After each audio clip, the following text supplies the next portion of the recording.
ఇప్పుడు ప్రతి ఒక్కరూ పాన్ ఇండియా సినిమా తీయాలని ప్రయత్నం చేస్తున్నారు. ఈ ట్రెండ్ సినిమా పరిశ్రమను మార్చేసింది. అందుకోసం భారీ కాన్సెప్ట్లు, పెద్ద కాస్టింగ్, హాలీవుడ్ టెక్నీషియన్లు తీసుకొస్తున్నారు. మంచి కంటెంట్, మంచి ఆర్టిస్టులు, టెక్నీషియన్లతో పనిచేస్తే ఏ సినిమా అయినా దేశవ్యాప్తంగా ఆడుతుందనే నమ్మకం పెరిగింది. టాలీవుడ్, బాలీవుడ్, కోలీవుడ్, శాండిల్వుడ్ ఇలా అన్ని పరిశ్రమల్లో ఈ ప్రభావం కనిపిస్తుంది. కానీ ప్రశ్న ఏంటంటే హీరోకి ఉన్న మార్కెట్ కంటే ఎక్కువగా బడ్జెట్ పెడితే అది మంచి నిర్ణయమా? పాన్ ఇండియా కాన్సెప్ట్ పెద్ద స్టార్ హీరోల వరకు అయితే బాగుంది. కానీ ఇప్పుడు చిన్న హీరోలైన పెద్ద బడ్జెట్ సినిమాలు చేస్తామంటూ ముందుకొస్తున్నారు. ఒక యువ హీరో మార్కెట్ రేంజ్ 40 కోట్లు. కానీ అతడి తాజా సినిమా బడ్జెట్ మొదట 50 కోట్లు అనుకున్నారు. ఇప్పుడు అది 130 కోట్లు దాటిందని వార్తలు వస్తున్నాయి. ఒక డెబ్యూ డైరెక్టర్ తో అంత పెద్ద సినిమా తీయడం సాహసమే. కాన్సెప్ట్ బాగుండొచ్చు, బడ్జెట్ పెట్టగలిగే నిర్మాత దొరకవచ్చు. కానీ సినిమా ఫెయిల్ అయితే నష్టాలే మిగులుతాయి. పెద్దలు చెబుతారు బడ్జెట్ పై కంట్రోల్ ఉండాలి. దర్శకరత్న దాసరి అప్పట్లో ఇదే ఫిలాసఫీ పాటించారు. తక్కువ సమయంలో డబ్బు తీసుకొచ్చే సినిమాలు తీయాలని. కానీ నేటి హీరోలు, ఫిల్మ్ మేకర్లు ఆ నేల కనిపించకుండా ఊహలలో మునిగిపోతున్నారు. 130 కోట్ల బడ్జెట్ పెడుతున్నప్పుడు దాన్ని 4-5 భాషల్లో రిలీజ్ చేయాలన్న ప్లాన్ ఉన్నా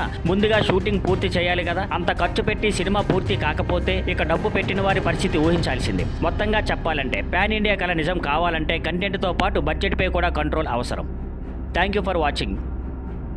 please like, share and subscribe.